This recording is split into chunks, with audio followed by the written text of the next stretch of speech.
Hey, hello and welcome. In this video today, I want to share with you something that's quite personal. In all honesty, part of me wouldn't really want to share it because of how sensitive it actually is. But on this channel, I want to make it as open as possible for people to deeply self-reflect if they may be doing the same thing that I'm going to talk about in this video. And the topic is how I actually became addicted to using emotionally manipulative behaviour on other people, and it was quite destructive, and soon enough it got out of hand without me even realising what was going on.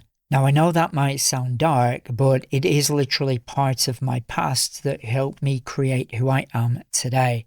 Now, to give you a bit of a background now, I'm a professional trauma therapist and I help people emotionally re-regulate their trauma from past projections, namely of emotionally manipulative behaviour from other people. Now, very often this comes down to when we were young and older people or more powerful people in our lives projected their abuse onto us when we were too young or too inexperienced to know what was going on. However, when that gets projected onto us, what can happen is it can create an alter ego where we have this double identity going on. We might believe about ourselves, like I did, that we are worthless, not good enough, people don't really want to know us, we're going to get rejected. For me, my dad used to say this strapline all the time: you're useless, you're useless, you are useless, or derivatives of that. And it would be said to me so often that eventually I started to believe, well, my dad's saying it to me, so it must be true. Therefore, I am useless. And therefore, everything I think, say, and do is of no value to anyone. However, even though I had other people in my life that were saying the opposite, but because my dad was saying it to me with such ferocity and such conviction, I actually believed it to be the truth, and I took that with me into my teenage years and young adult life. When we've got that kind of belief about ourselves, we can become sometimes incredibly frustrated underneath. We don't necessarily have to express that in the external world, but if we have that belief, we can feel it on the inside. And for me, I used to get very frustrated at everything in the external world because I didn't understand it was actually about I needed to face my own trauma. What I would do is I would look out into the world and I would project my belief onto everybody else and see it as a very caustic and dangerous place. Which, yes, certain people were caustic and dangerous, but that wasn't everybody. And now into the darker part of the video. The actual reason that I learned emotionally manipulative behaviour was not because I'm such a great guy and I wanted to learn this so I could help other people navigate their own challenges, but because I wanted to learn it to control other people. Because I felt so powerless in my life. My particular unique style of emotional manipulative behaviour was very deceptive and almost impossible to navigate round if you did not know what you were looking for. And unfortunately, most people are not taught about this. So I went on for a few years emotionally abusing other people, and I did not realise what I was doing. And because nobody could navigate and understand what I was doing, it was an open playing field for me to become more and more addicted to the very games that I was playing and projecting them onto other people. But what I'm going to share with you now is what happened when I did get so addicted to my emotional manipulative behaviour that I was unable to stop myself. Now, online today, we can see so often, especially with what I call guru coaches, trainers and therapists, and they talk about the narcissist, the evil narcissist, and how to stop the evil narcissist. Now, the reason that I class that as guru training is because the way it's framed is creating a very us and them perspective. And what it does is it's like the news. The news shares shock tactics, scare tactics, and then when you get these gurus online and they'll say, the narcissist this, they don't care about you, they want to ruin your life. What it can do is trigger your anxiety and then think, well, that person's a horrible person because they're a narcissist. And that's why I wanted to share with you in this video what I got caught up in myself. I was totally broken. I had no self-worth, no self-esteem, completely convinced I was second rate, around a lot of people who would take advantage of that. And then it felt like I was just spiraling into the ground. And what I learned was emotional manipulative behaviour, unbeknown to me at the time, because I just wanted to survive. I wanted to feel like I had some sense of self-worth. No, I didn't want to use it, but I was using it, and on a regular basis as well. Now, I've been in situations where I've been speaking to people, say in groups, not necessarily teaching, just in social groups. And I've heard people say, the narcissist this and the narcissist that, and these narcissists should have everything stripped away. The horrible people. And I let them share about that belief that they have about people using emotional manipulative behaviour. And then I will turn to them and I'll say, well, although I'm very different in my lifestyle today, I was in the past the exact person that you were just describing. And if somebody back then had have stripped everything from me and publicly shamed me, all it would have done is made me 10 times worse. And I would have amped it up even more.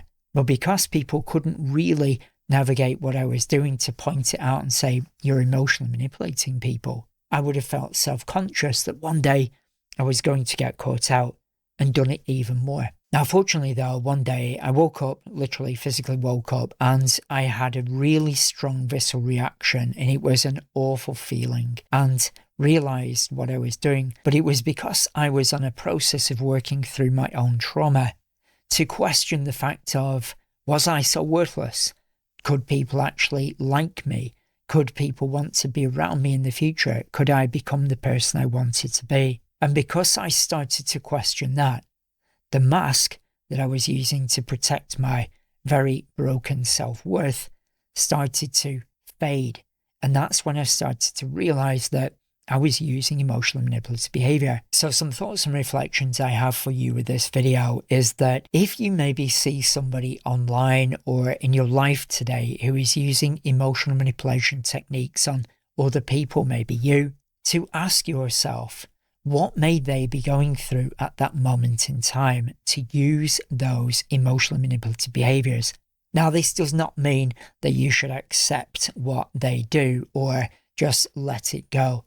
Because when I was going through my worst time and I was at the peak of using these emotional manipulative behaviours on other people, I was not nice to be around at all. I would literally be causing chaos in social groups, but because it was so hidden, nobody could understand why the group felt so tense. So again, if you're working through challenges or trauma that you've had with other people, be aware of this guru mentality that you see online of that person's a narcissist and you have to cut them off and this is how you should feel about the narcissist. They should, and all that us and them mentality.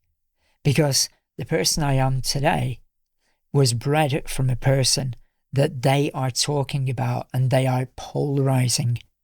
You will never be able to truly come to terms with other people's emotional manipulative behavior unless you start to see who they are on the inside. And again, it doesn't mean you have to be their best friend. It might mean that that person is so caught in their own trauma that they never want to face that trauma. Therefore, you have to make a decision of how much contact you want with them in your life. But also, other people could be like me. I was so desperate to feel something in my life that I was using these techniques on other people. I was terrified. I was scared. But I was desperately looking for another way out. And then when I started to find my own trauma projections and let them go, then I stopped using the external control on other people. So you've got two angles of what a person using manipulative behaviour could go down. Number one is they are so caught in their trauma that they are not going to face what the internal pain is, meaning that they will very often control everything external from them. Or you've got the other angle where people could be using emotionally manipulative behaviors on you or other people right now, but underneath they don't want to keep doing it. But one thing that you have to ask here is that if you're around somebody and they are using emotionally manipulative behavior and they say, I'll change, don't necessarily listen to words, because I used to do that to myself all the time. I'll change, I'll change. But I actually became addicted to that feeling of power, because when I was controlling people for the first time in my life, I felt I had some power. But it was only when I started to face my trauma that I let that go. So when people say, I'll change, if they're using emotional manipulative behavior, that doesn't necessarily mean they will. Because when it comes to re-regulating emotions, it comes down to actions over words. So if you got somebody in your life today and they'll say, I'll change this, I'll change that, I'll do something about it, ask yourself, what are they doing about it? What actions are they taking? You see, if somebody's talking about going to a therapist and they don't go, well, that says a lot. But if it comes down to emotional manipulation techniques coming as a mask from trauma projections, then the only way that person will stop their addiction is by looking within and taking action. But if you've got somebody in your life like this right now, you have to step back and ask yourself, is that person going to change? Is that person actually going to do the work necessary to change? Now, obviously, there are so many different angles we can go through in this video. I just wanted to give you an overview here, and also to share once again that I was one of those people that these guru therapists go on about all the time, about the evil narcissist and the narcissist this. We should cut them off. I was one of those people. Fortunately, I'm not anymore. But that's why I can have empathy and understanding for people who are really struggling. Doesn't necessarily mean you accept their behavior, because bad behavior is bad behavior. But it's to start to understand why that person is the way they are. Okay, so I hope this video has helped shed a bit of light and maybe close that gap of that us and them perspective of what we can see online today, with that they are the narcissists and we are the innocent victims of the situation. We are all just trying to find our own way home. And being a human being in general is tough. But if we create that us and them, what's going to happen? It's going to make the whole process 10 times harder.